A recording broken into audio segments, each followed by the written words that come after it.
Oi, pessoal. Eu sou Érico San Juan e este é o Ilustre Podcast. Vamos conversar com o jornalista e chargista Renato Peters.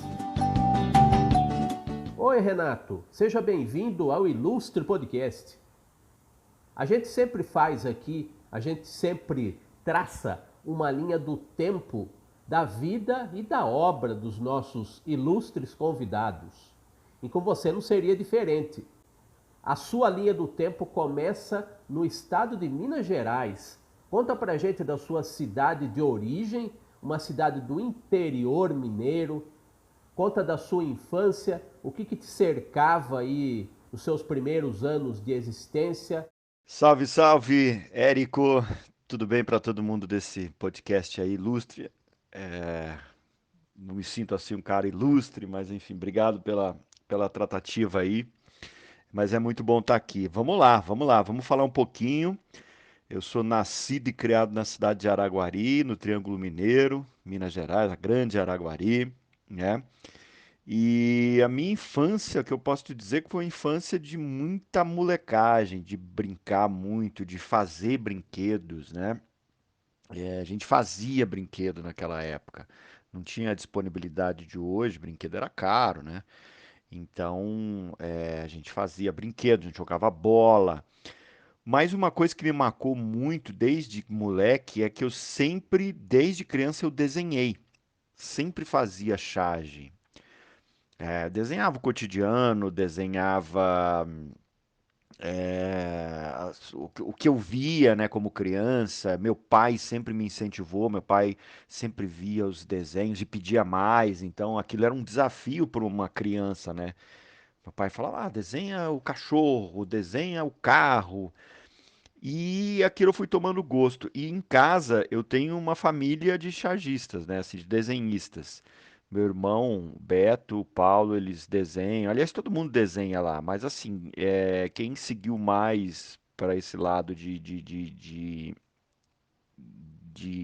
fazer charges, de levar mais a sério, fui eu, né? Mas assim, eu acho que Araguari tem uma importância muito grande em tudo na minha formação, né?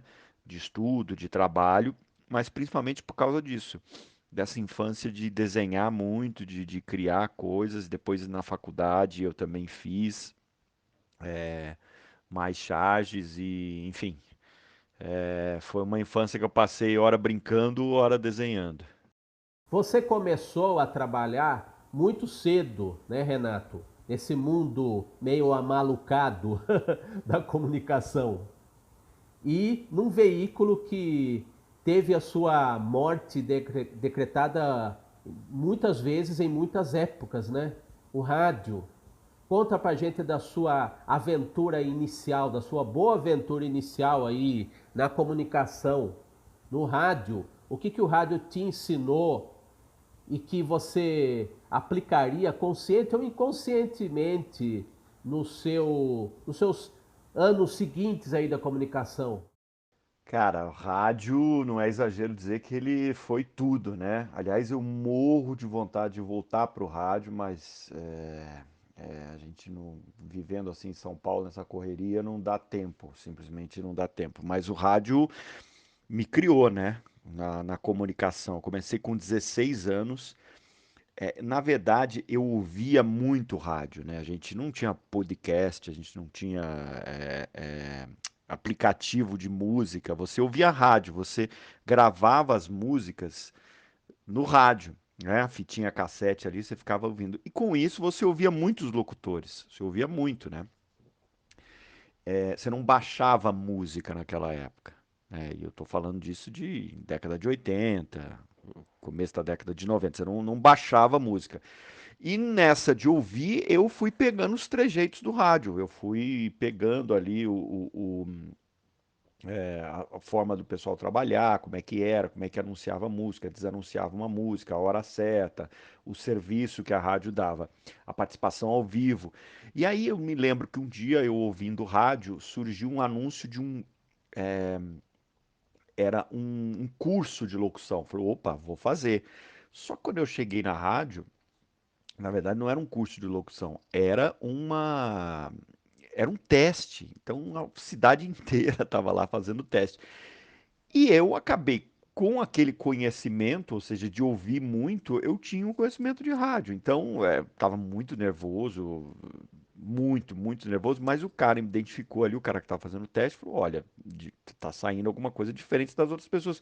Porque era assim, o teste era uma coisa assim, senta na cabine e fala. Aí ele dava um papel que tinha as músicas para você ler que eu entendi que seria isso, e alguns comerciais que a gente fazia, que eu já ouvia no rádio. Então você imagina para uma pessoa que é leiga de rádio, vai lá e fala, a pessoa olha ali as músicas, mas fala o quê? O que você quer que eu fale? Não, fala como se eu estivesse fazendo uma locução, e muita gente não conseguiu. Depois eu descobri também, aí o cara, eu estava muito nervoso, e a minha mãe, na época, ela tinha um pouco também eu tive sorte. Minha mãe tinha muitos afilhados na cidade, né? Um monte de gente era afilhado da Dona Daisy. E eu descobri que esse cara do teste era um dos afilhados da minha mãe, ou a mulher dele era um dos afilhados. A esposa desse cara era uma das afilhadas da minha mãe.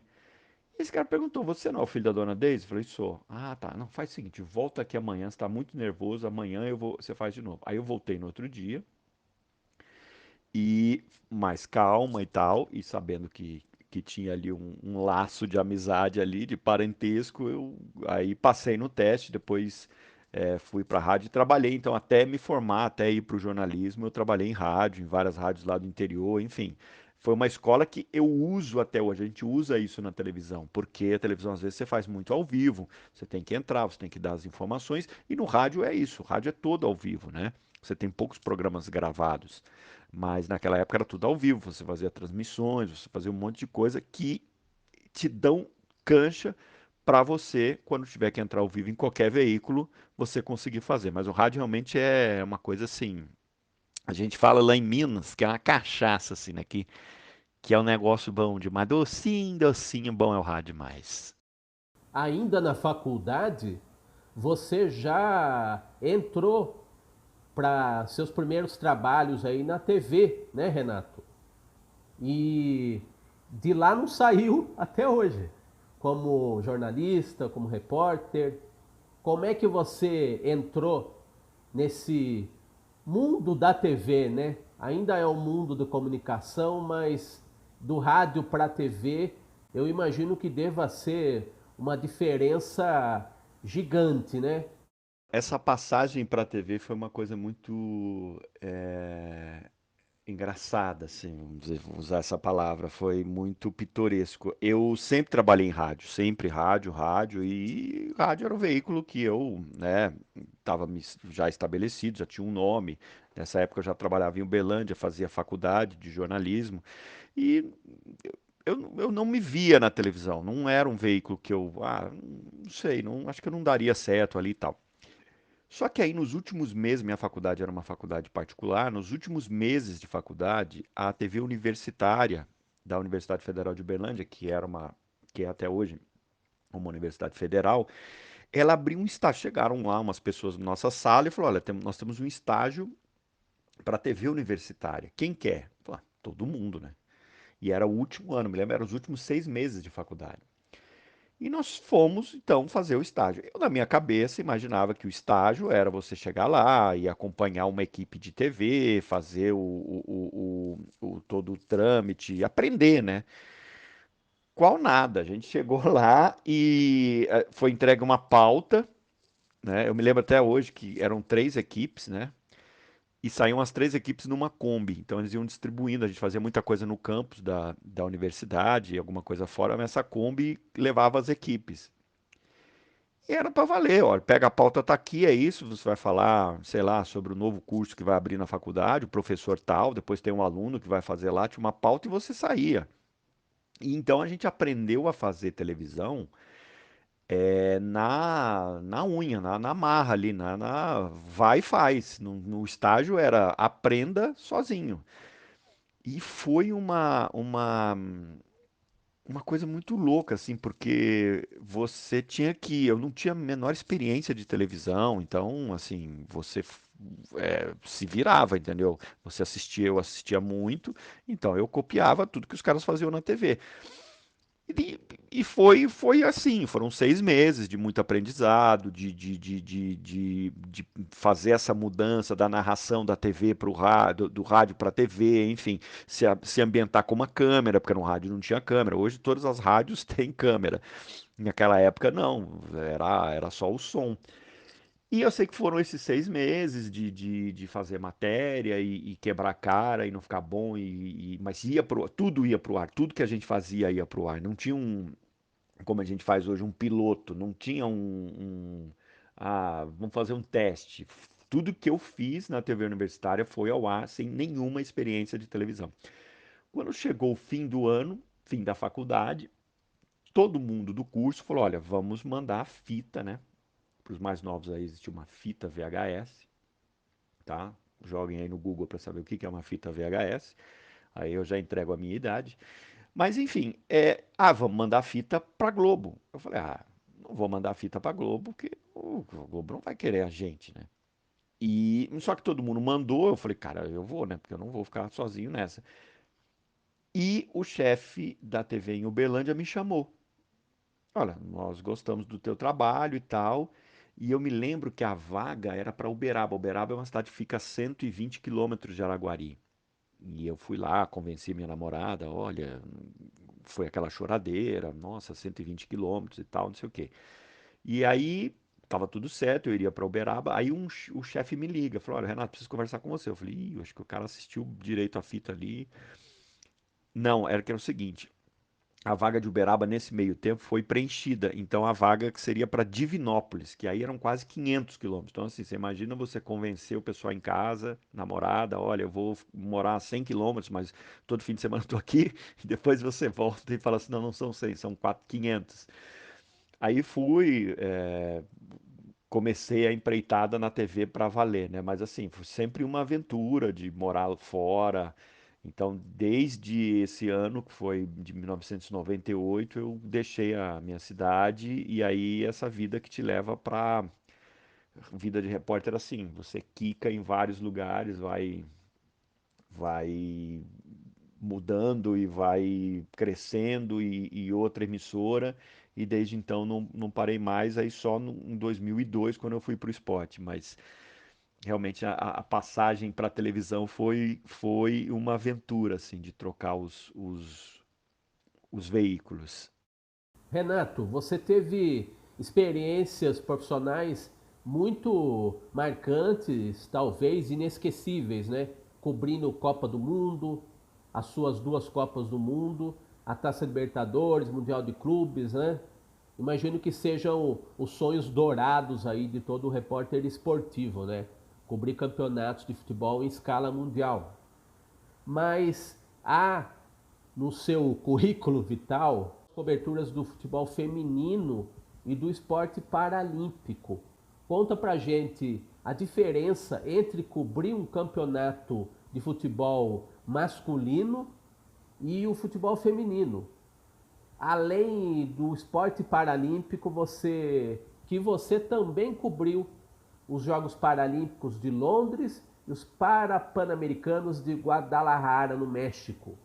O que tem de especial para um repórter experiente feito você aí cobrir esses campeonatos, cobrir o esporte paralímpico, estar nos campos aí com as mulheres dando as cartas, né?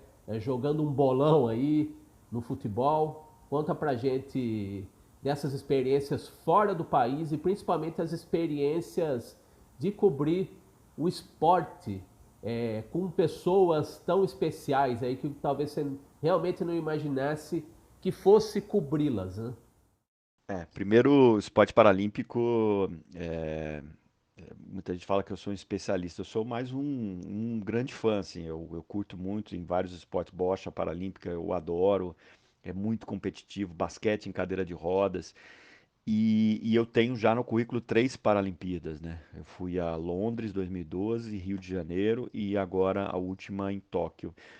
É um evento muito legal e assim, ele está cada vez mais profissional, né? Ele começa, o começo dos Jogos Paralímpicos, eles são realmente para reabilitação e mais para uma parte vamos dizer assim, uma distração para fazer com que as pessoas que às vezes até sofreram um acidente e que ficaram com alguma deficiência, que eles tivessem um momento ali de lazer e tal, mas hoje em dia uma Paralimpíada, um Parapan-Americano é um evento que realmente move muita gente, gira muita grana em torno, e os atletas hoje paralímpicos, eles são profissionais, são atletas mesmo, é, na acepção da palavra.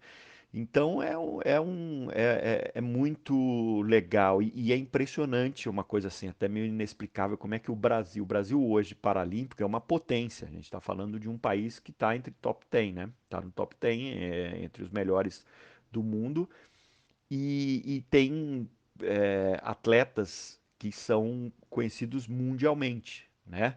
Então, realmente é muito legal. É um evento que eu gosto muito de fazer. A gente cobre muito futebol, né? Que é a, a audiência é essa. O Brasil é o país de futebol, então a gente cobre muito. Mas eu estou sempre ali acompanhando e divulgando nas minhas redes sociais os feitos dos atletas, os recordes, campeonatos, enfim. Tudo isso eu acho muito importante a gente, como comunicador, passar isso, porque você vai aumentando essa, esse número de pessoas que, com uma deficiência, praticam esporte, não só o de alto rendimento, mas uma pessoa que pode melhorar a sua qualidade de vida praticando um esporte e fazendo com que aquilo ali seja que traga o efeito de saúde na sua vida. O futebol feminino eu tive uma experiência muito legal, né? Eu descobri uma das melhores reportagens que eu fiz na vida e descobri depois de anos que em Araguari nós tivemos o primeiro, as pioneiras, um dos primeiros times de futebol brasileiro. Uma história muito legal. Tem depois quem quiser procurar nas redes sociais lá digita Pioneiras Futebol de Araguari. Renato Peters, vocês vão achar no YouTube, tem essas reportagens. Rapidamente eu vou dizer aqui, em 58 ou 59, agora a minha memória é muito ruim, é, um colégio lá de Araguari, ele estava com sérios problemas orçamentários, né, de grana mesmo, estava quebrado, e aí a diretora do colégio foi até o time de futebol, glorioso Fluminense de Araguari, Araguari Atlético Clube, é os dois times lá da cidade na época, e pedindo para, faz uma partida beneficente aí, para reverter esse dinheiro para o futebol. E o dirigente à época falou: olha, o futebol não está dando grana, porque eu tenho que pagar árbitro, eu tenho que pagar uma série de coisas, tem taxa, enfim, naquela época, né? Final da década de 50. E aí o cara sugeriu, talvez com uma brincadeira, falou: ah, faz um futebol de mulher aí. E eles fizeram. E deu muito certo, deu muito certo. Elas foram viajar o país inteiro, jogaram em Belo Horizonte, jogaram em Salvador. Foi uma coisa assim, explodiu. E na época a revista O Cruzeiro, né, que era a grande revista de circulação nacional, ela fez uma reportagem. Então explodiu o futebol araguari. Mas você imagina, final da década de 50, mulher jogando bola, a sociedade tradicional não engoliu aquilo e elas tiveram que parar. Primeiro a igreja, né? Aquilo é um absurdo, essas meninas aí jogando coisa de homem e tal. Não deu certo, elas continuaram jogando e aí descobriu-se que era lei, não podia porque tinha uma lei de que mulher não podia jogar futebol. Alguns esportes que não iam é, de acordo com uma mulher jogar, então eles tiveram que parar. Essa história tá no YouTube, procura lá, futebol feminino, pioneira de Araguari, Renato Peters, vocês vão ver, é uma história sensacional. E tava ali debaixo do meu nariz em casa, que eu não sabia, eu descobri porque um jornalista lá, antigo lá de Araguari, ele me mandou os prints, né, da revista Cruzeiro. Você conhecia essa história? Eu falei, cara, não. E aí nós fizemos essa reportagem, ela inclusive concorreu a prêmio, nós fomos finalistas do prêmio Embratel, e é uma história realmente que me marcou muito do futebol feminino de Araguari. E chegamos a uma área muito especial da sua trajetória, Renato, que é a sua atuação conjunta com a de repórter esportivo. É uma atuação como chargista. A versatilidade aí do nosso conterrâneo de todos nós, né, brasileiros. De alguma maneira a gente se vira nos 30. De um jeito ou de outro, nós somos múltiplos aí de nascença, né? Brasileiros múltiplos, brasileiros desenvolvendo inúmeras competências e inúmeros talentos, né? E no seu caso, a charge, o desenho de humor, sempre andou junto ao jornalismo. Quais são as suas influências nessa área da charge? É algo tão brasileiro, né? Essa nossa veia crítica, essa nossa veia irreverente. Conta pra gente como é que você começou a rabiscar, né?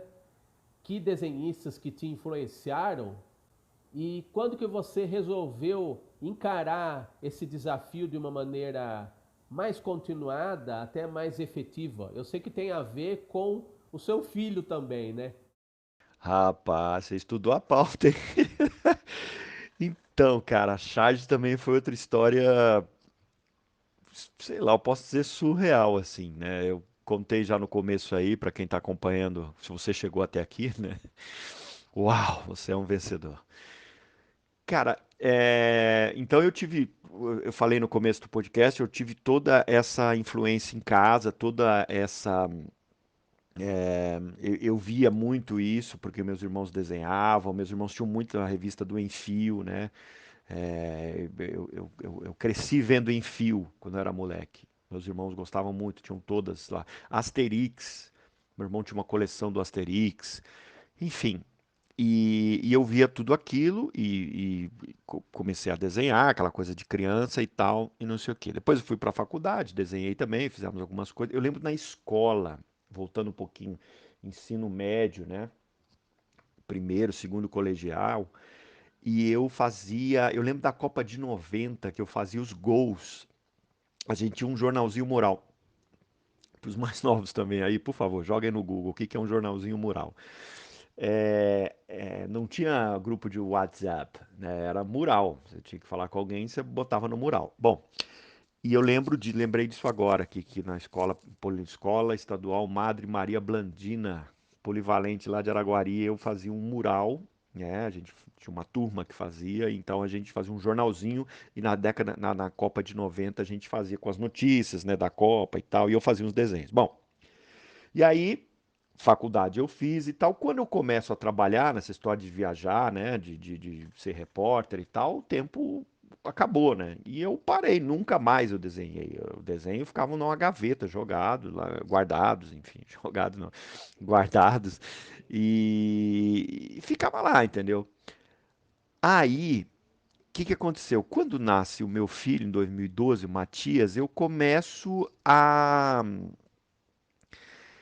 eu pego um pedaço de papel e começo a desenhar. Eu acho que para passar o tempo, é, não sei te dizer. Baixou um santo ali, eu comecei a desenhar. Desenha uma vez, desenha outra, pega um papel. E eu lembro que nessa época, ou por volta dessa época, tinha uma mania nova que era as pessoas compravam livros para colorir.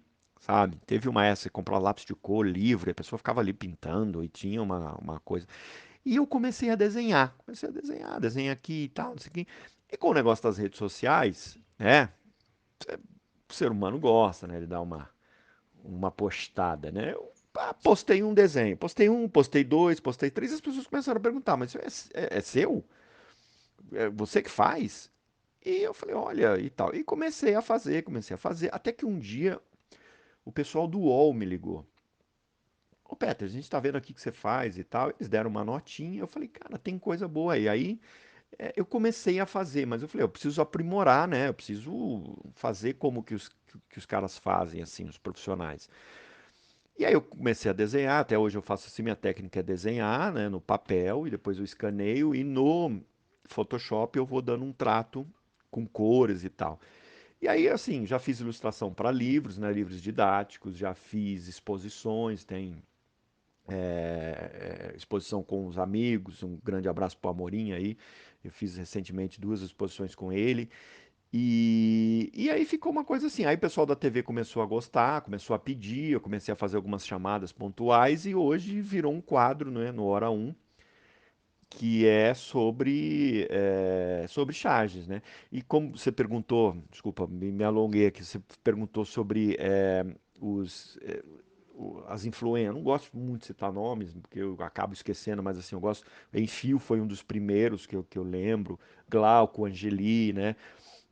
Da época mais recente, assim, Duque, que é o cara que eu sou muito fã dele, o Amorim, o próprio Amorim, o estilo dele, é, o Márcios Vinícius, eu acho que é Marcos Vinícius. Desculpa estar falando o nome errado, pelo amor de Deus, mas é um cara que eu admiro pra caramba, porque eu traço aquela coisa, você tem que se apegar àquilo, a gostar, né?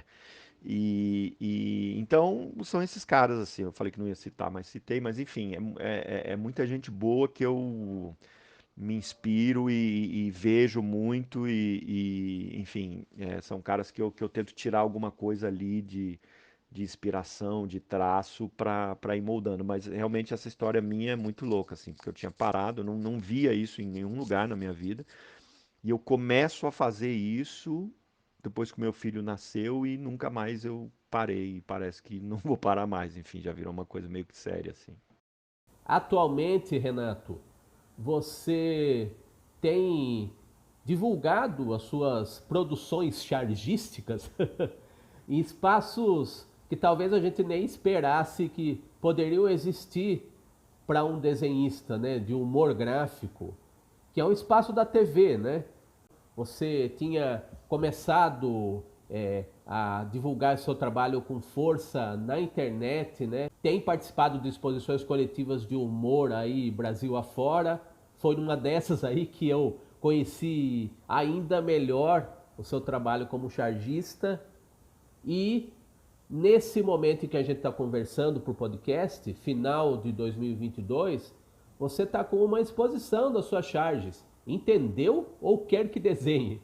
Esse é o título aí que é da sua exposição, que está na Estação República do metrô em São Paulo. Então, até janeiro de 2023, aqui estamos no podcast falando em dezembro de 2022. Então, quem está ouvindo em dezembro ainda dá tempo de conferir o seu trabalho até janeiro, 15 de janeiro de 2023, na Estação República do Metrô em São Paulo. Então, é engraçado isso, porque a partir desse começo, né, de voltar a fazer, de publicar nos sites, de ter um blog no GE. Globo, que é o Quatro Linhas, né, que é um blog que está lá, surgiu um convite da TV. Esse convite vem, primeiro para fazer uma chamada para um final de campeonato, mas era uma chamada para programação e ela fez muito sucesso. Eles gostaram muito daquilo. E me pediram para fazer, para ficar no jornal, né? E eu falei, cara, fico, né? Então é uma forma são dois veículos, né? Porque a charge ela seria mais por uma coisa estática de você estar acompanhando aquilo, estar sentindo o que é aquela mensagem e ela vai para a televisão. E aí, fora isso, surgiram esses outros convites, né? Eu já disse, o livro didático já me pediram duas, não me lembro agora quanto, mas acho que já foram umas 5, 6 charges para livro didático. Colegas já pediram para fazer ilustração de livro, colegas já pediram para fazer ilustração de matéria, porque a gente tem às vezes a televisão é muito imagem, né? Então você precisa ter imagem para cobrir determinado história e às vezes não tem uma imagem, né? Um fato, um caos que alguém conta e aí a gente consegue contar com as charges. E recentemente que foi muito legal, porque o pessoal do metrô entrou em contato comigo, o metrô de São Paulo, e olha, a gente quer fazer uma exposição, essa que você falou, e foi muito bacana, porque partiu tudo deles, entendeu? Eles fizeram o convite, eles abriram um espaço, imagina, um espaço que passam milhares de pessoas por dia, sei lá, não sei nem contar se são milhares, se são mais, mas assim, é um espaço de visualização muito rico, né? E eles abrirem para fazer uma exposição no espaço deles, com tudo, com toda a estrutura que eles deram, né? Isso foi realmente muito legal, muito incentivador, muito bacana. E, cara, é uma coisa que está crescendo, entendeu? Eu faço paralelamente com o meu trabalho, que não é fácil, a rotina de repórter é uma coisa que engloba ali viagens, engloba pautas, plantões, entendeu? Mas eu estou conseguindo conciliar e é uma coisa que me dá prazer e é uma coisa que pode ser no futuro ou já presente, eu não sei te dizer, uma profissão, entendeu? Um complemento, assim, hoje eu vejo como um complemento da minha profissão, entendeu? Eu consigo utilizá-la na minha profissão, eu consigo usar a charge e casar com a questão da televisão, né? Mas a gente está sempre evoluindo e sempre abrindo novas portas aí. Eu acho que isso é o mais interessante. Para a gente fechar esse papo, Renato, a gente ficaria horas aqui conversando, né? E até os podcasts aí mais badalados realmente ficam horas nesse papo, né?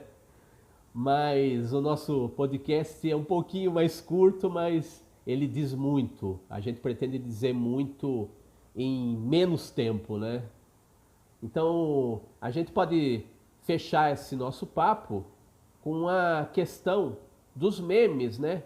Que são uma espécie de competidores aí, de concorrentes do desenho de humor, né? Nesses tempos de internet, os memes têm uma força que talvez a Charge tenha tido em outros tempos, né? Em tempos de veículos impressos, né? De jornais e revistas mais fortes, né? Então conta aí pra gente o que você acha do meme. Você acha que o anonimato do meme aí tem tirado a força da charge assinada? Você que começou com a charge já em tempos de internet, né? De uma forma mais efetiva. O que você acha do meme? O que você acha que... Qual é o seu lugar aí que você acredita que vai ter a sua charge assinada, autoral, em tempos de internet e em tempos de memes? Eu acho que essa é uma boa questão, né?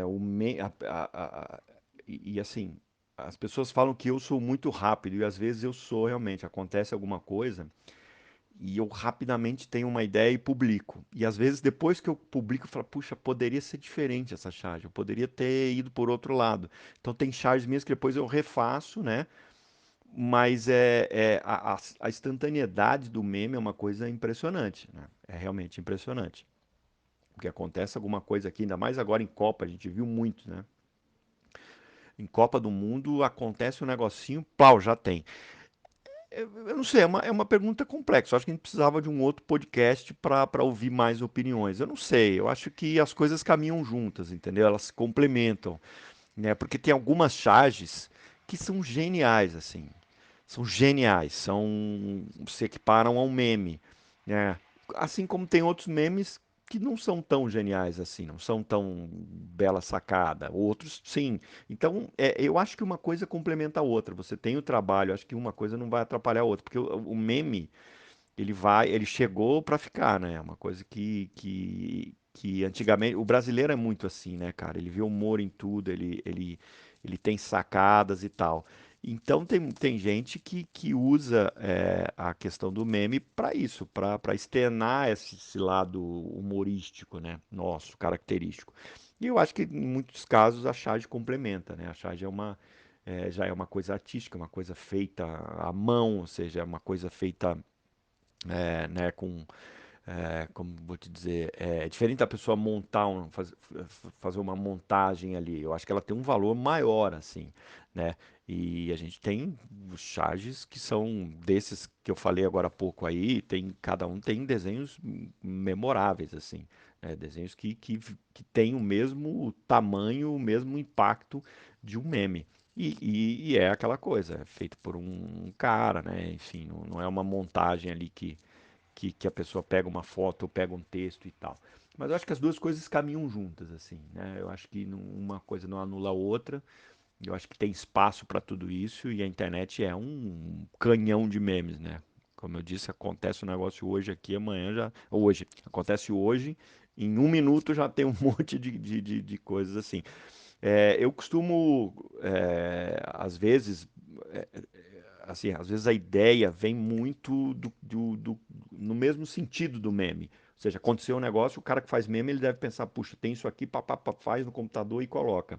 Ou ele corta ali o pedaço de... Eu tô acabando de ver um aqui, ó, que um repórter da Globo News que engoliu um mosquito, ou seja, já virou um meme, entendeu?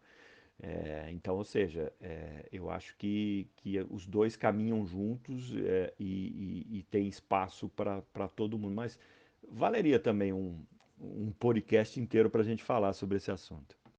Meu caro Renato Peters, queria te agradecer imensamente pela generosidade e atender a este ilustre podcast.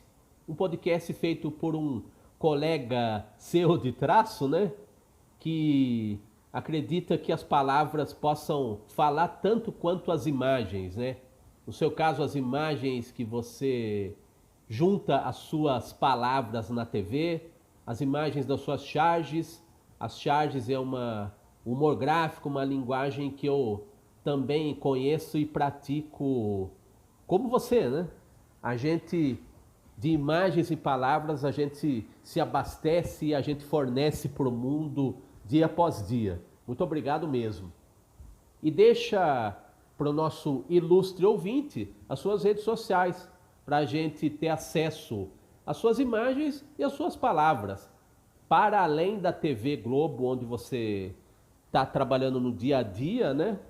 A gente sempre pode te encontrar lá, mas nas redes sociais aí a gente também fica informado das suas imagens e suas palavras.